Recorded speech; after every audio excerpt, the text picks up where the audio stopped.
నమస్తే. ఇన్నాళ్ళు నన్ను సపోర్ట్ చేస్తూ, ఎంకరేజ్ చేస్తూ మీ ప్రేమని నాకు అందిస్తున్న ప్రతి ఒక్కరికి కృతజ్ఞతలు. అలాగే ఈ వీడియో కూడా ఖచ్చితంగా మీకు ఉపయోగపడుతుంది. లైక్, షేర్ అండ్ సబ్స్క్రైబ్ చేసి మీ సపోర్ట్‌ని నాకు అందించండి. అలాగే ఈ వీడియో పట్ల మీకున్న అభిప్రాయాన్ని కామెంట్ సెక్షన్‌లో కామెంట్ చేసి తెలియజేయండి. ఇప్పుడు వీడియోని చూద్దాం. నమస్తే. Welcome to our channel. నేను పద్మిని. ప్రస్తుతం మనతో పాటు ప్రముఖ ఆధ్యాత్మికవేత్త, ప్రముఖ ఆస్ట్రాలజర్, న్యూమరాలజిస్ట్, జెమాలజిస్ట్ తనిష్క గారు మనతో పాటు ఉన్నారు. మాట్లాడదాం. మేడం నమస్తే. నమస్తే అమ్మా. 2025 ద్వాదశ రాశుల వాళ్ళకి ఎలా ఉండబోతోంది అనేది చాలా వివరంగా తెలియజేస్తూ ఉన్నారు. అంటే గ్రహాల మార్పు అనేది ఖచ్చితంగా ఉంది. మేలో 3 గ్రహాల మార్పు ఉంది. అవును. మార్చిలో ఒక గ్రహం మార్పు ఉంది. మేజర్ గ్రహాల మార్పు ఉంది కాబట్టి డెఫినెట్ గా బిఫోర్ ఉగాది ఒక గ్రహం మార్పు ఉంది. దాని తర్వాత కొన్ని గ్రహాల మార్పు ఉంది. మరి ఈ 2025లో ఎలా ఉండబోతోంది అనేది 8 రాశుల గురించి ఆల్రెడీ మాట్లాడేసుకున్నాం. అవునమ్మా. ఇక ఇప్పుడు ధనస్సు, మకర, కుంభ, మీన రాశుల వాళ్ళకి ఎలా ఉండబోతోంది ఒకసారి మీ ద్వారానే. ఓకే అమ్మా.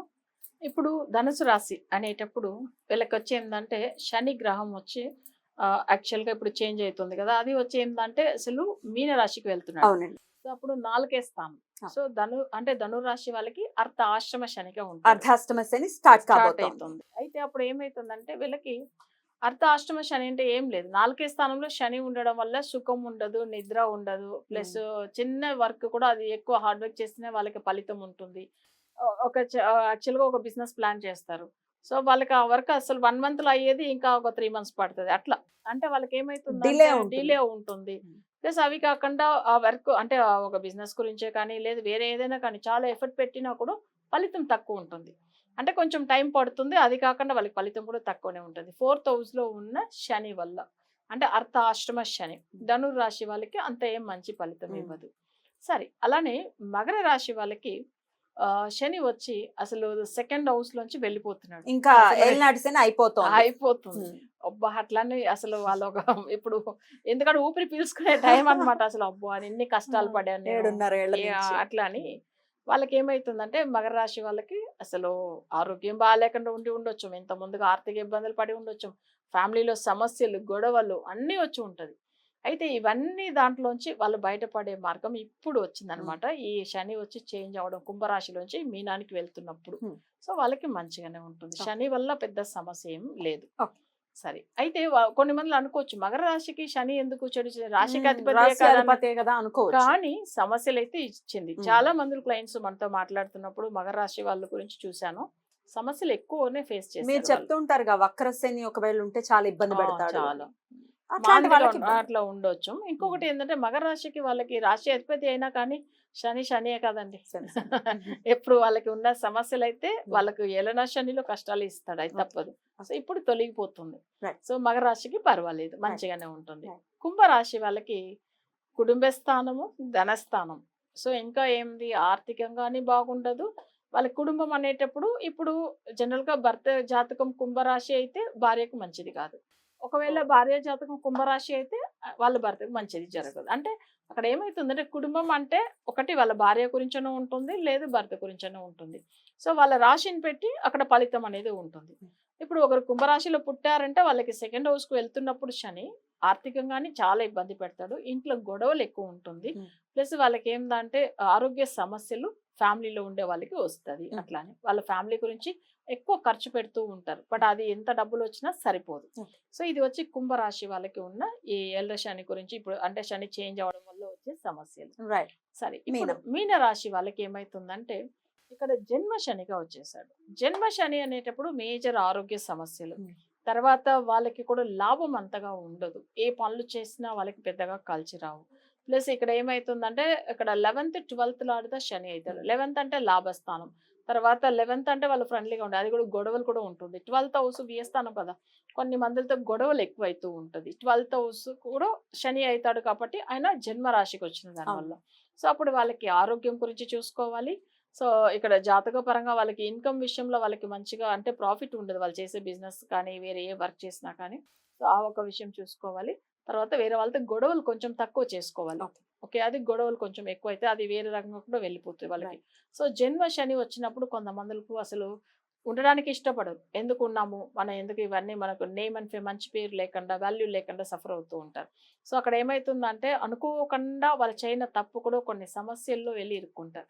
సో అప్పుడు ఆ విషయం కూడా మనం చూడాలి. ఎందుకంటే దానివల్ల జన్మ శని వచ్చినప్పుడు కొంతమంది చనిపోతాం అన్న ఫీలింగ్ ఎక్కువ ఉంటూ అబ్బా ఉంటుంది. సో బాబా. అది జన్మ శని, అందుకే భయపడుతూ ఉమ్, ఉంటారు. ఉమ్. అసలు లైఫ్ మీద ఇంట్రెస్ట్ ఉండదు.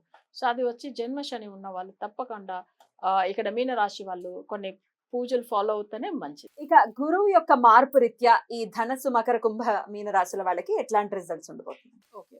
ఇప్పుడు గురువు అనేటప్పుడు మనం వచ్చి ఇక్కడ జనరల్ గా వచ్చి ఇప్పుడు ధనుసు రాశికి అని చెప్పి చూసామంటే 7వ స్థానంలో ఉంటాడు. 7th హౌస్ లోకి చాలా వస్తున్నారు. మంచి చేస్తాడు. ఎందుకంటే ఇక్కడ అర్ధాష్టమ శని ఉన్నా కానీ గురు బలం ఎక్కువ ఉంది ఇక్కడ. ఉమ్, ఓకేనా? ఇప్పుడు అర్ధాష్టమ శని పర్వాలేదు, అష్టమ శని అంటే కష్టం. బట్ ఇక్కడ అర్ధాష్టమ శని అంటే అంత పెద్ద సమస్య కాదు. కానీ గురు బలం ఉండేటప్పుడు ఆ 1 year అయితే వాళ్ళకి ఆ శని వల్ల ఉన్న దోషం తొలగిపోతుంది. right. కానీ ఈయన 2.5 years ఉంటాడు అర్ధాష్టమ శని. 1 year ఈయన ఫలితం గురువు అయితే వెళ్ళిపోతారు 1 year తర్వాత. 1 year తర్వాత అది చూసుకోవాలి. ఉమ్. ఒబ్బా నాకు ధనురాశి కదా బానే ఉంది అని చెప్పారు కదా అని కొన్ని మందులు అడుగుతారు. 1 కానీ year తర్వాత మళ్ళీ 1 year తర్వాత వెళ్తాడు, అది చూడాలి. ఉమ్. మకర రాశి వాళ్ళకి చూసామంటే ఉమ్, ఇక్కడ వచ్చి ఏలనా శని తొలగిపోతాయి. కానీ ఇక్కడ 12th థర్డ్ లార్డ్ ఎవరైతాడంటే అసలు గురువు అవుతాడు. అవునండి. ఆయన 6వ స్థానానికి వెళ్ళినా పెద్ద దోషం ఏం కాదు. ఉమ్. బట్ యావరేజ్ గా ఉంటది. ఎందుకంటే మరీ దోషంని కాదు, సమస్యని కాదు. ఉమ్. ఎందుకంటే అట్లా వెళ్ళిపోతుంది వాళ్ళకి balance. ఎందుకంటే ఇప్పుడు న్యూట్రల్ గా వెళ్ళిపోతుంది. ఇప్పుడు ఉమ్, yeah, third yeah. 12th house అనేటప్పుడు ఏమైతుంది, థర్డ్ మంచిది కాదు, 12th మంచిది కాదు. ఆయన అస్తమించి ఉండొచ్చు, మరీ కష్టాలు ఏమి ఇవ్వడు. 6th అంటే అంతే అస్తమించటమే. అంతే పర్వాలేదు వాళ్ళకి, మకర రాశి వాళ్ళకి. రైట్ రైట్ ఎల్ల శని వల్ల మంచిదా, సో ఈ గురు బలం ఇది కూడా వల్ల మంచి, పర్వాలేదు. పర్వాలేదు. రైట్. ఇక సరే, కుంభరాశి కుంభరాశి వాళ్ళకి ఏందంటే పంచమ స్థానానికి వచ్చాడు. గురువు ఆ, పంచమంలో. పంచమానికి వస్తే మంచిది. ఉమ్. ఇప్పుడు పుత్రదోషం ఉన్న వాళ్ళు పిల్లలు డిలేగా పుడతారు. సో ఉమ్. కొంతమంది ఇప్పుడు ఈ గురు బలం వల్ల మంచి జరుగుతుంది. పెళ్లి విషయం గురించి మంచిగా ఉంటుంది. ఉమ్. తర్వాత వచ్చి ఏంటంటే పిల్లలకి పెళ్లి చేయాలని అనుకునే వాళ్ళు కూడా, ఒకవేళ కుంభరాశిలో ఉండే వాళ్ళు వాళ్ళ పిల్లలకి పెళ్లి చేయాలని అనుకునే వాళ్ళు కూడా మంచి జరుగుతాయి. మనం ఇప్పుడు అన్నాం కదా కుటుంబ స్థానంలో శని వచ్చి కష్టాలు పెడతాడని ఉమ్. చెప్తున్నాము. గురువు అలానే కాపాడతారా? గురువు కొంచెం 1 year ఉమ్. మంచి చేస్తారు. ఓకే. ఎందుకంటే ఇప్పుడే మనం వచ్చి కుంభరాశి వాళ్ళకి ఏళ్ళ శని జరుగుతుంది, కుటుంబ స్థానం బాగాలేదని చెప్పినాము. ఉమ్. కానీ అదే గురువు వచ్చి 1 year వరకు మంచి చేస్తారు. ఉమ్. సో అక్కడ కొంచెం ఆ 1 year వాళ్ళకి కొంచెం బ్యాలెన్స్ చేస్తుంది.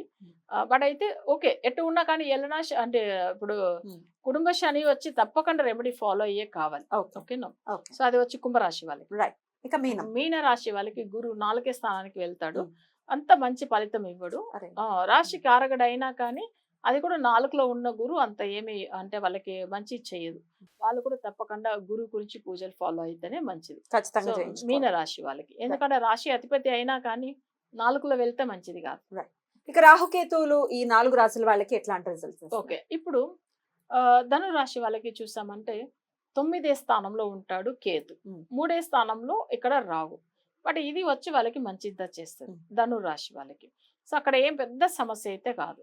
సరే, వాళ్ళకి ఏందంటే ఈ ధను రాశి వాళ్ళకి కొన్ని అనుకున్న పనులు సెట్ అవ్వడానికి, ప్లస్ వాళ్ళ జాతక పరంగా వాళ్ళకి వచ్చి తోడు పుట్టిన వాళ్ళ వల్లనో లేకపోతే చుట్టుపక్కల ఉన్న వాళ్ళ వల్ల సమస్య ఏం ఆల్రెడీ ఉంటే కూడా అవి కూడా తొలగిపోతాయి. సో శని వల్ల ఇబ్బంది ఉన్నా గురువు రాహుకేతువులు మాత్రం వాళ్ళని మంచిగా గట్టెక్కించేస్తున్నారు. చేస్తారు. So Right. ఈ రాహుకేతులు. Right. సరే, తర్వాత మకర రాశి వాళ్ళు చూడండి, వాళ్ళకి ఏంటంటే 2nd హౌస్ కి వచ్చాడు మళ్ళీ రాహు. రాహు. అవును. మళ్ళీ ఇన్ని రొబ్బా ఇప్పుడు ఎల్ల శని పోయిందని అనుకుంటే రాహు. మళ్ళీ రాహు. బట్ కొంచెం సమస్యలు ఇస్తాడు. ఉన్నా కానీ వాళ్ళకి మరీ అంత ఎల్ల శనిలో ఉన్న అంత సమస్య అయితే లేకుండా కొంచెం యావరేజ్ గా వెళ్తూ ఉంటాయి. Right. సో అది వచ్చి ఏంటంటే కుంభంలో ఉన్న రాహు, ఎందుకంటే మకర రాశికి ఆయన మిత్రు. సో పర్వాలేదు, మరీ అంత సమస్య ఇవ్వడు. సో అది కొంచెం యావరేజ్ గా ఉంటుంది. ఉన్న దోషమే, సర్పం 2nd లో ఉంటే దోషమే. సరే, ఇప్పుడు కుంభరాశి వాళ్ళకి ఏంటంటే వాళ్ళకి జన్మంలో ఉన్నాడు రాహు. సో అప్పుడు కొంచెం ఆరోగ్య విషయంది. తర్వాత ఏంటంటే వాళ్ళకి కొన్ని పనులు కార్య విఘ్నం అవుతూ ఉంటది. ఒక బిజినెస్ చేస్తున్నారు, వాళ్ళు పార్ట్నర్షిప్ లో చేస్తున్నప్పుడు పార్ట్నర్ వల్ల సమస్యలు. సో ఇవన్నీ కూడా వస్తుంది. సో అదంతా కుంభరాశి వాళ్ళు కొంచెం ఆలోచన చేసి కొత్తగా బిజినెస్ పెట్టాలని, ఒకవేళ మా ఫ్రెండ్ క్లోజ్ ఫ్రెండే కాదని చెప్పి వాళ్ళకి ఏమైనా డబ్బులు ఇవ్వడము, ఇలాంటి విషయాలు కూడా చేయకూడదు. ఎందుకంటే వాళ్ళ బిజినెస్ పార్ట్నర్ అయినా లేదు తెలిసిన ఫ్రెండ్ సర్కిల్ వల్ల అయినా కానీ వాళ్ళకి సమస్యలే వస్తుంది కుంభరాశి వాళ్ళకి. సో ఇక్కడ ఇంకొకటి ఏంటంటే వీళ్ళు వచ్చి చాలా మందిలో ఏంటంటే షేర్స్ లో ఇన్వెస్ట్ చేస్తారు. అది కూడా చూసి ఆలోచన చేసిదే చేయాలి వీళ్ళు. సరే, ఇప్పుడు మీన రాశి వాళ్ళకి ఈ రాహు కేతులు ఎలా ఉంటుందంటే ఇక్కడ 12లో ఉంటాడు రాహు, అక్కడ 6లో వచ్చి కేతు. సో వీళ్ళకి కూడా మంచిదే జరుగుతుంది. రాహు కేతుల వల్ల పెద్ద దోషం అయితే కాదు. సో వీళ్ళకి ఏంటంటే మీనరాశి వాళ్ళకి అసలు కుంభంలో ఉన్న రాహు కానీ సింహంలో ఉన్న కేతు కానీ మంచిదా చేస్తుంది. మంచి ఫలితాలే ఉంటాయి. ఒకంత ఈ 4 రాసుల వాళ్ళకి మిశ్రమ ఫలితాలు ఉండబోతున్నాయి అవును. అనేది అర్థమవుతోంది ఈ అవును గోచార గ్రహస్థితి రీత్యా. అవును సో మరి ఒకవేళ డెఫినెట్ గా ఈ ఇయర్ అంతా బాగుండాలి అనుకుంటే గ్రహాలకి సంబంధించి వశీకరణ పూజలు అనేవి చేయించుకుంటే అవును వాళ్ళ వాళ్ళ జాతకాలను అనుసరించి చేయించుకుంటే కనుక డెఫినెట్ గా ఒక పీస్ఫుల్ లైఫ్ ని లీడ్ చేయొచ్చు అని తప్పకుండా రైట్ అండి. అట్లా చేయించుకోవాలి అనుకుంటే పరిహారాలు కస్టమైజ్డ్ గా చేయించుకోవాలి అనేది ఎప్పుడూ చెప్తూనే ఉంటారు. ఏదో మామూలుగా చేయించేసి ఇది చేసేసుకోండి అది చేసేసుకోండి అని చెప్పడం ఇట్ ఈస్ ఈజీ. కానీ వక్రించిన గ్రహాలు ఉండి ఒకవేళ వాటికి మీరు రెమెడీలు చేస్తూ ఉంటే అవి అడ్వర్స్ రిజల్ట్స్ ఇస్తాయని మేడం ఎప్పుడూ చెప్తూ ఉంటారు. కాబట్టి సో మనకి ఒకసారి జాతక పరిశీలన మస్ట్ అని చెప్తున్నారు కాబట్టి ఒకసారి జాతక పరిశీలన చేయించుకునే ప్రయత్నం చేయండి. మేడంని కాంటాక్ట్ చేయండి. ఇక ద్వాదశ రాశులు అన్ని రాశుల గురించి మీరు చెప్పారు.